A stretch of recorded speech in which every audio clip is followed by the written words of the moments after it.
بسم الله الرحمن الرحيم. ألف لام را تلك آيات الكتاب وقرآن مبين ربما يود الذين كفروا لو كانوا مسلمين. سورة الحجر دا مكي سورة په دې کې 99 آیتونه دي او 6 رکوع دي.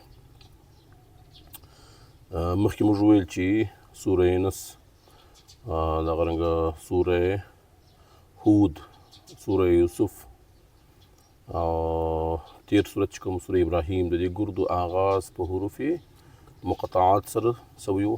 نو د دې صورت آخري صورت دی په دا سلسله کې چې د دې صورت آغاز هم په څه باندې کېږي؟ په حروف مقطعات باندې کېږي. نو حروف مقطعات تفصیل موږ بیان کوي. دلته الف لام را مفسرین د ترجمه څه کړې ده؟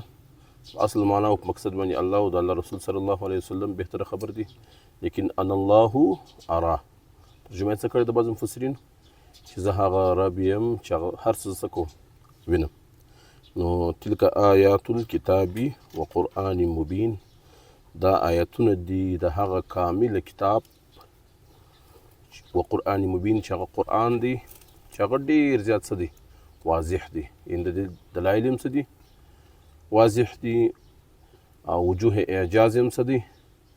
واضح دی. او په دې کې کوم احکام دي هغه هم پر عقل باندې څه دي؟ مبني دي، واضح دي، انسان په سمجھ کې راځي.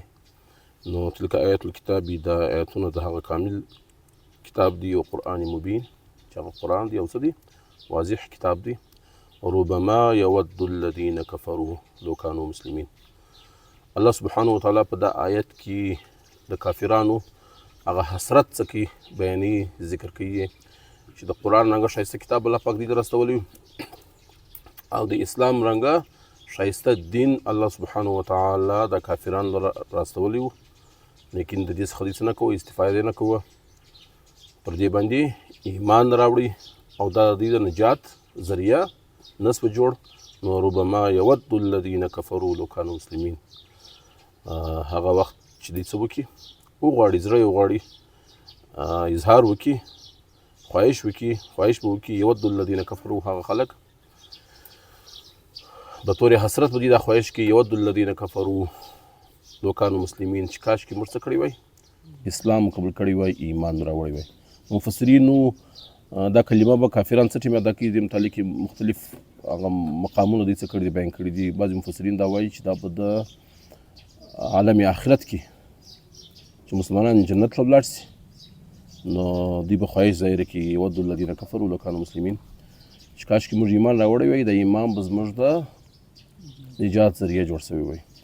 بعضې مفسرین وایي چې دا په دنیا کې هم دې څه بعضې مقامات ځینې مراد دي، لکه د غزوه بدر پر موقع باندې چې الله سبحانه وتعالی اهل ایمان د نصرت لپاره فرشتې څه کړي؟ نازلې کړي، هغو ته څه ورکړي؟ نجات ورکړي. او مشرکین او اهل کفر د انجام سره څوک مخامخ کړو، یا په جنت کې چې الله سبحانه وتعالی د نعمتو ورښکاره کړي او مسلمانان ته اهل ایمان ته او کافرانو ته څه ورښکاره کړي؟ په عالم برزخ کې عذابونه ورښکاره کړي. نو دوی به یود الذین کفروا لو کانوا مسلمین. بعضې مفسرین دا هم ویل دي چې په دا جهنم کې به د مسلمانانو سره د کافرانو سره څوک هم ورسره وي؟ چې کوم ګناهګاره مسلمانان هغه به هم ورسره وي. نو بیا به د کافرانو مسلمانانو ته څه ورکړي؟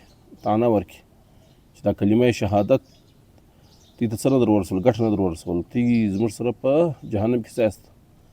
پراته یاست. وایي د الله سبحانه وتعالی غیرت الهي به څه راسي؟ په جوش کې راسي او د کلمه شهادت برکت سره مسلمانان جنت ته څه کړي؟ جهنم یې سبیره وکاږي، جنت له بېواستي. پر دا موقع به کافران څه ووایي؟ یود الذین کفروا لو کانوا مسلمین. دوی به خواهش ظاهر کړي چې کاش چې موږ ایمان څه کړی وای، راوړی وای، نو به دا کلمه شهادت، کلمه ایمان زموږ لپاره هم د نجات ذریعه جوړه شوې وای. اوس رسول الله صلی الله علیه وسلم ته الله پاک وایي ذرهم یأکلوا ویتمتعوا ویلههم الامل فسوف یعلمون. ته دا کافران پرېږده، یأکلوا چې دوی خوراک وکړي، ویتمتعوا او نفس وکړي، حاصل کړي، ویلههم الامل دا خپل عمل منصوبې خواهشات کې دي څه پاتې سي؟ پراته پاتې سي. فسوف یعلمون ډېر ژر به دوی ته څه وسي؟ علم وسي. نو شریعت دین اسلام چې دی هغه خوراک، څښاک، مادي منفعتونه د دې څخه مسلمان راګرځوي. دا نعمتونه الله سبحانه وتعالی د مسلمان لپاره څه کړي پیدا کړي دي، لیکن په دې کې انهماک، داسې انهماک چې اسلامي احکام پر هغه باندې عمل داسې تصویر سي او دنیا ته پر آخرت باندې تصور کې ترجیح ورکړي او غیر ضروري وجدي منصوبې هغه شریعت څه کوي، هغه نه خوښوي چې هغه د غفلت څخه جوړېږي، ذریعه جوړېږي. بلکې رسول الله صلی الله علیه وسلم وایي د انسان بدبختي علامتونه هغه څو دي؟ څلور دي. یو علامت یې دا دی چې انسان د سترګې څخه اوښکه نه وبهېږي، یعنې پر خپلو ګناهو باندې څه نسي پاته؟ نادمه نسي پاته. بل علامت یې دا دی چې د زړه سختي په دې کې څه سي؟ پیدا سي. درېیم علامت انسان د بدبختي رسول الله صلی الله علیه وسلم دا بیان کړی دی چې انسان اوږدې منصوبې هغه دی څه کړي؟ جوړوي. او څلورم علامت دا ذکر کړی دی چې د دنیا محبت د په زړه کې څه سي؟ شوه سي. وایي دا د انسان د بدبختي څلور څه دي؟ علامتونه دي. او رسول الله صلی الله علیه وسلم یو بل ځای دا ارشاد فرمایي چې د دې امت اولین طبقې چې هغه د نجات الله پاک ورکړی وو، هغه ته الله پاک یو لوړ مقام ورکړی وو، د هغه سبب د هغه د دې کامله ایمان و. کوم سبب و؟ کامله ایمان و. او دارنګه د دنیا څخه دوی څه کوي؟ اعراض کړی وو. او رسول الله صلی الله علیه وسلم ارشاد فرمایي چې د دې امت آخري طبقې چې دي هغه د هلاکت ذریعه به څه ټولې عمل د دوی به ډېرې اوږدې سي دنیایي منصوبې به وي، او دغه رنګه حرص بخل دا په دې کې څه موجود دي. نو شریعت هغه اسلامیک ورلډ ویو هغه څه د اسلامي نظریه حیات هغه څه ده چې دنیا به قدر ضرورت او آخرت هغه به انسان څه مقصد دي. او رسول الله صلی الله علیه وسلم په حدیث مبارک کې ارشاد فرمایي چې خیر مما قل وکفا مما کثر والها، چې د دنیا بهتر هغه دنیا ده چې انسان څه کې وسي لږ ښه شی د انسان پوره څه کې وسي کفایت کې وسي، تر هغه دنیا ده بهتره ده چې هغه ډېرې لیکن انسان څه وکړي د الله سبحانه وتعالی څخه څه کړي غافله کړي. نو ذرهم یأکلوا ویتمتعوا، ته پرېږده دوی چې یأکلوا دوی څه وکړي وخوري، ویتمتعوا او نفع څه کړي حاصل کړي، ویلههم الامل او دوی په د خپل منصوبو اوږدې منصوبې کې څه شي مشغوله پاتې شي. فسوف یعلمون عن قریب به دوی ته څه وسي علم وسي. که دا اوږده منصوبه د دین دپاره یي، د قوم د فلاحي د بهبود دپاره یي، په دې کې بیا څه نشته، حرج نشته.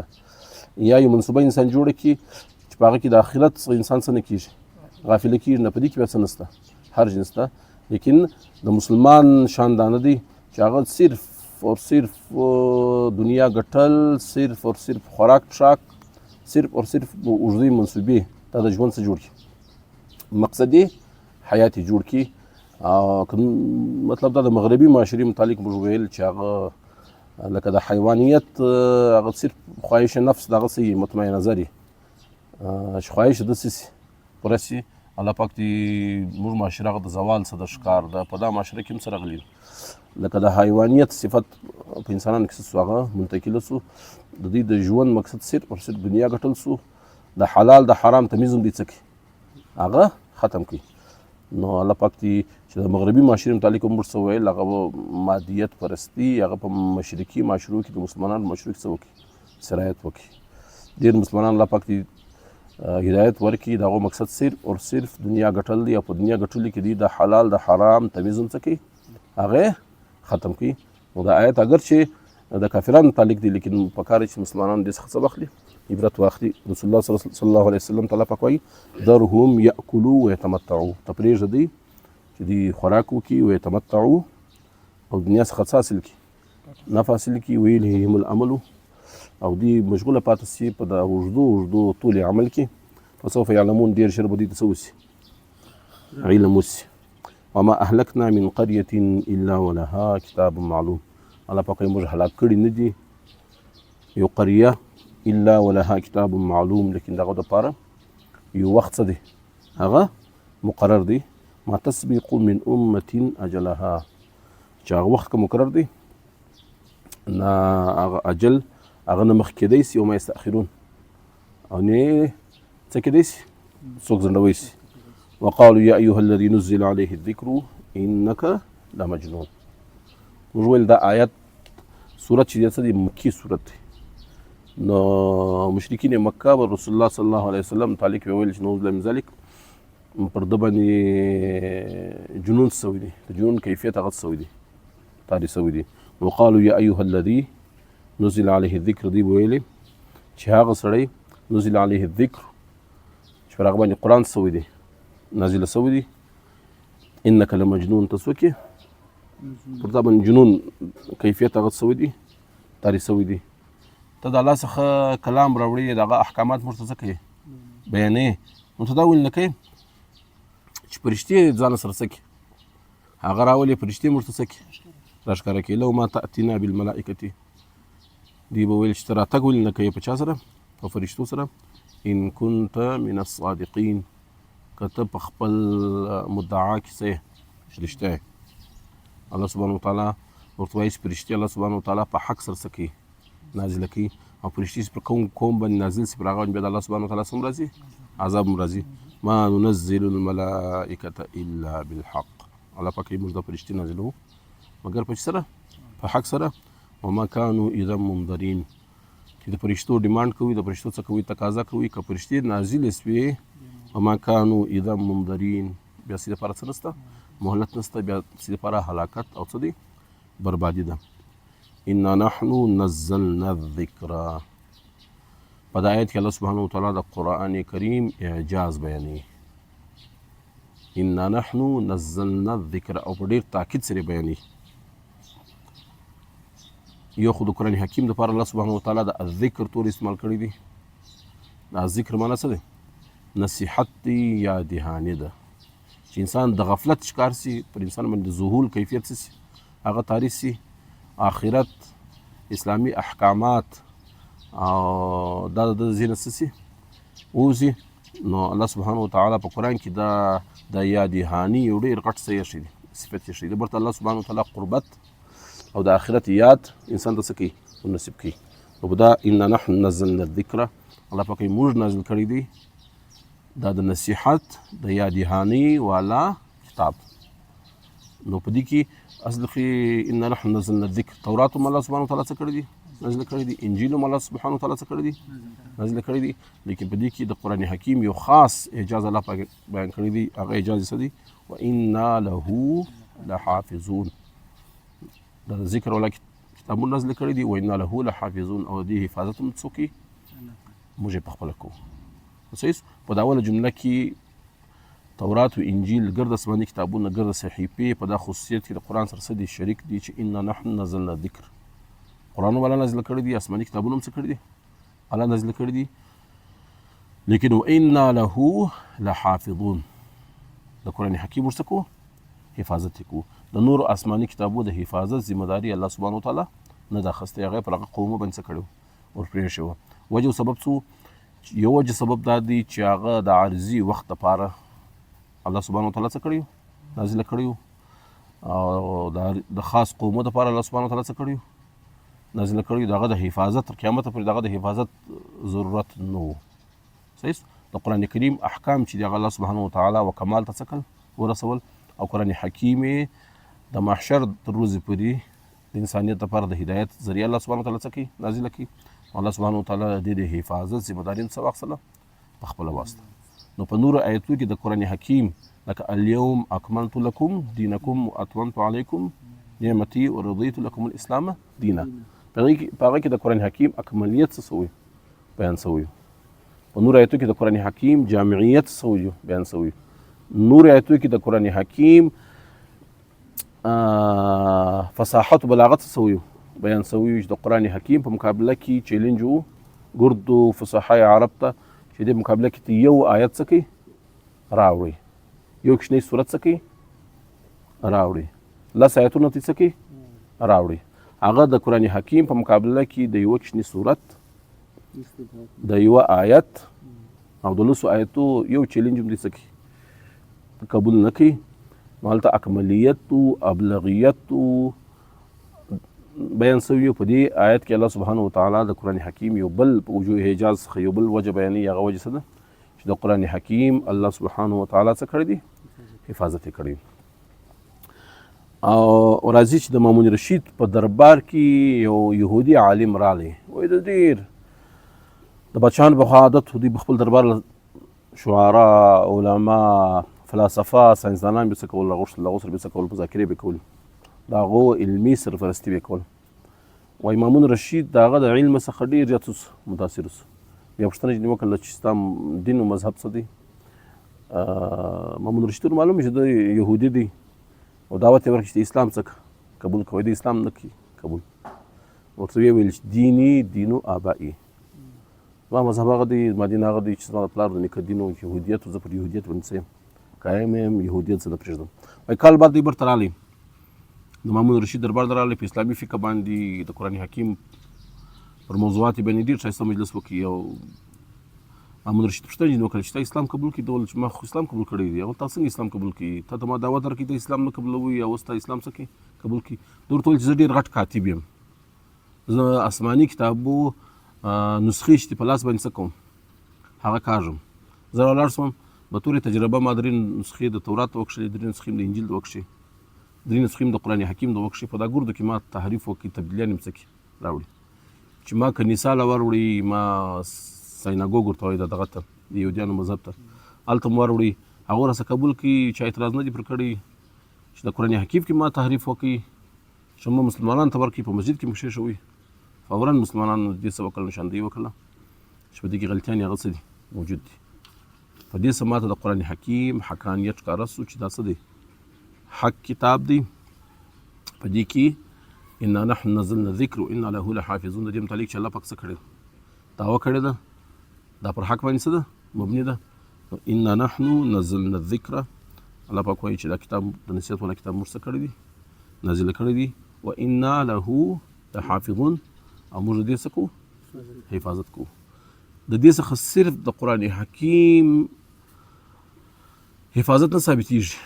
الله سبحانه وتعالی د قرآن حکیم چې څه کړی دی حفاظت کړی دی، دغه رنګ الله سبحانه وتعالی د احادیث نبویه صلی الله علیه وسلم هم الله سبحانه وتعالی څه کړی دی، حفاظت یې کړی دی. ولې حفاظت کړی دی؟ دې وجې حفاظت کړی دی چې احادیث نبویه صلی الله علیه وسلم د قرآن حکیم تشریح او څه دی، تفسیر دی. لکه قرآن چې الله محفوظ کړی دی، دا رنګ د رسول الله صلی الله علیه وسلم اقوال چې هغه ته وحي غیر مطلوب ویل کېږي، هغه هم څه دي، وحي دی، لیکن هغه صرف د الفاظ یې موږ څه نه کوو، تلاوت نه کوو، هغه باندې لمونځ نه ادا کوو، هغه مضمون هم د چا جانب څخه دی، د الله جانب څخه دی. الفاظ صرف د رسول الله صلی الله علیه وسلم دي. د قرآن الله پاک حفاظت کړی دی، د هغه رنګه د احادیث نبویه صلی الله علیه وسلم هم الله سبحانه وتعالی څه کړی دی، حفاظت یې کړی دی. د کولونیل استعماري طاقتونه چې دنیا باندې وخورېدل، لاړل، نو دوی مختلف منصوبو سره ولاړو. مثلا یو منصوبه دوی دا وه چې دنیا دې څه کړي، ویسټرنایز یې کړي، دنیا دې څه کړي، موډرنایز یې کړي، دنیا دې څه کړي، کرسچنایز کړي، د خپل مذهب هم پر دنیا باندې څه کړي، پر دنیا باندې غلبه دې وکړله. کومه غلبه یې وکړله؟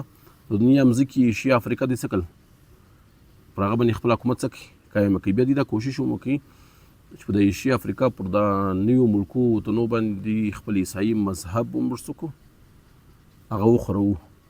صحیح سو. هغه دپاره دوی مشینریان یې مرسته ولولې، او دغه رنګه کولونیل پر اسټبلیشمنټ یې مرسته ولې، سات سات یو پوره د اورینټلیست په نامه باندې، د مستشرقینو په نامه باندې ماهرین هم څه کړي، مرسته ولي. هغه ماهرین دا رنګه رالو چې د کتۍ خیال وکړي چې د دې ځای د ریجنل لینګویجز دي، د دې ګرامرونه دا ګره دوی څه کړي، جوړ کړي دي. د دې چې کوم مطلب خوشحال خان خټک دی، د هغه ترجمه په اردو نه ده سوې، په عربي فارسي نه ده سوې، په انګریزي باندې سوې، هغه سوې ده، هغه چا کړې ده، مستشرقینو کړې ده. دا رنګه مستشرقینو په دا کلچر باندې، د مشرقي ژبو باندې، په مشرقي مذاهب باندې ځان څه کوي، هغه خبر کوي. او د مسلمانانو متعلق تصور دی دا و چې د مسلمانانو د عقایدو نظام ډېر زیات څه دی، مضبوطه دی، د اعمالو نظام یې ډېر زیات څه دی، مضبوطه دی، معاشرتي، سیاسي، هر نظام د اسلام هغه ډېر زیات څه دی، مضبوطه دی. اسلام مسلمان کنورژن د دې لپاره څه ډېر زیات څه مشکل و چې مسلمان دې څه کړي، عیسایي مذهب ته ورواړوي، نو دوی راولاړ سو د اسلام متعلق شبهات د مسلمانانو په ذهنو کې څه ور پیدا کړو چا اورینټلیسټس مستشرقین هغه شبهات څخه یو شبهه دا د قرآن حکیم تعلق خو دې نه سو پیدا کولی قرآن حکیم انا نحن نزلنا الذکر وانا له لحافظون د قرآن حکیم تعلق د زبر زیر فرق دینه کې پیدا نو دوی راولاړ د مسلمانانو په ذهنو کې د احادیث نبویه صلی الله علیه وسلم متعلق شبهات څه پیدا کړو چې مسلمانان د حدیث د شپږ کتابونه صحیح سته دي دا د رسول الله صلی الله علیه وسلم څخه 200 کاله وروسته سوي دي لیکل سوي دي نو پر دې باندې موږ څه نشو کولی اعتماد هغه نشو کولی نو حالانکه حفاظت و کتابت حدیث آغاز د رسول الله صلی الله علیه وسلم په زمانه کې سوي الله پاک لکه قرآن محفوظه کړي دا رنګ حدیث هم د رسول الله صلی الله علیه وسلم په زمانه کې الله سبحانه وتعالی څه کړي دي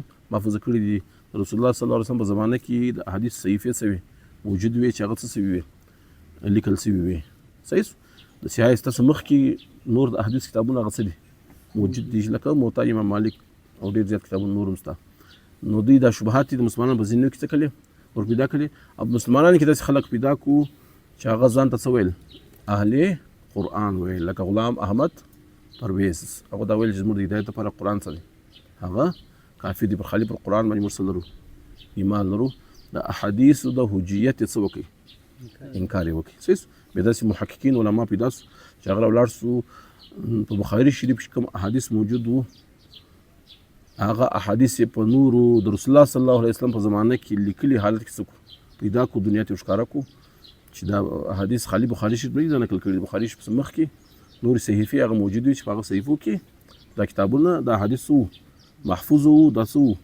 لیکل شوي وو نو الله پاک صرف په قرآن حفاظت نه کړي الله سبحانه وتعالی د رسول الله صلی الله علیه وسلم د سیرت حفاظت هم کړی دی او د رسول الله صلی الله علیه وسلم د احادیث مبارک حفاظت هم کړی دی ان نحن نزلنا الذکر الله پاک موږ دا د نصیحت ولا کتاب څخه کړی نازل کړی دی و انا له لحافظون او د دې مرسکو حفاظت کوو ولقد ارسلنا من قبلك في شيع الاولين الله رسول الله صلی الله علیه وسلم سور کې تسلیو کې ولقد ارسلنا من قبلك تاسو مخکې موږ رسولان څه کړي دي استولي دي في شيع الاولين هغه مخکینی تیر سوو طبقو په قومو کې وما يأتيهم من رسول الا كانوا به يستهزئون او ندی راغلي دي للرسولان الا كانوا به يستهزئون مگر په دې سره رسولان سره دې څه کول استهزاء به کول څه به کول تمسخر به کوي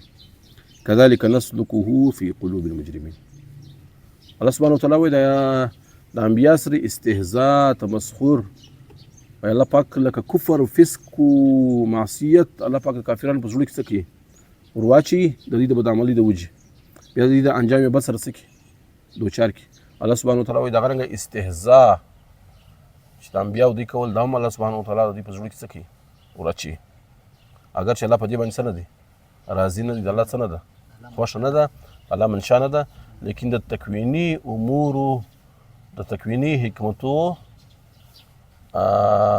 د تقاضا مطابق الله سبحانه وتعالی د نبیانو استهزاء او تمسخر د بزرګ څخه ورواچي او د انجام به سر سکی دو شریک كذلك نسلكه في قلوب المجرمين دغه رنګ موږ ورواچو په زړه کې چې مجرمین لا یؤمنون به د خپل بدعملي د وجې د نبی پر احکام باندې پر پیغام باندې ایمان دراوړي وقت خلت سنت الاولین او داغه طریقه تیر سوی ده د مخکینی قومو ولو فتحنا عليهم بابا من السماء دي خو دا تقاضا کول لو ما تأتينا بالملائکه چې موږ لره په فرشتو سره ویل څه نه کوي راتګ نه کوي ته موږ د فرشتې راړو موږ پښتا باندې سره راړو ایمان راړو الله پاک دې خبرې ته پرېږده فرشتې خو ډېر اسانه کار چې فرشتې دې راشي فرشتې دې په سترګو وویني لیکن که فرشتې ورالي بیا دې د عذابه نشي خلاصېدلی مکانو اذا منظرین بیا دې ته څه نه میلاویږي موقع نه میلاویږي بیا به د انجام بد سره دوچاره کېږي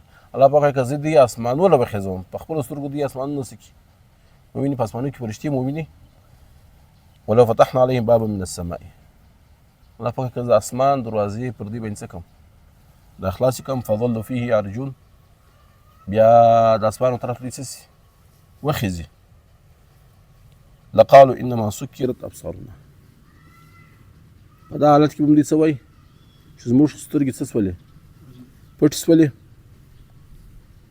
موږ نه پوه شوي چې د اسمان نه موږ څنګه الله پاک څه کړل وخېځول بلکې ذاتو خبره بل ادم کوي بل نحن قوم مسحورون بلکې په موږ باندې څه سوي سحر سوي په موږ باندې سوي جادو سوي او فرشتي خو مشر چې اسمانونو موږ دی وخېځول هم د ستا دعوت یې څه کوي نه یې قبلوي نو بس الله تعالی دې ماته او تاسو ټول ته پر دا ویلو اورېدلو د عمل توفیق نصیب کړي واخر دعوانا الحمدلله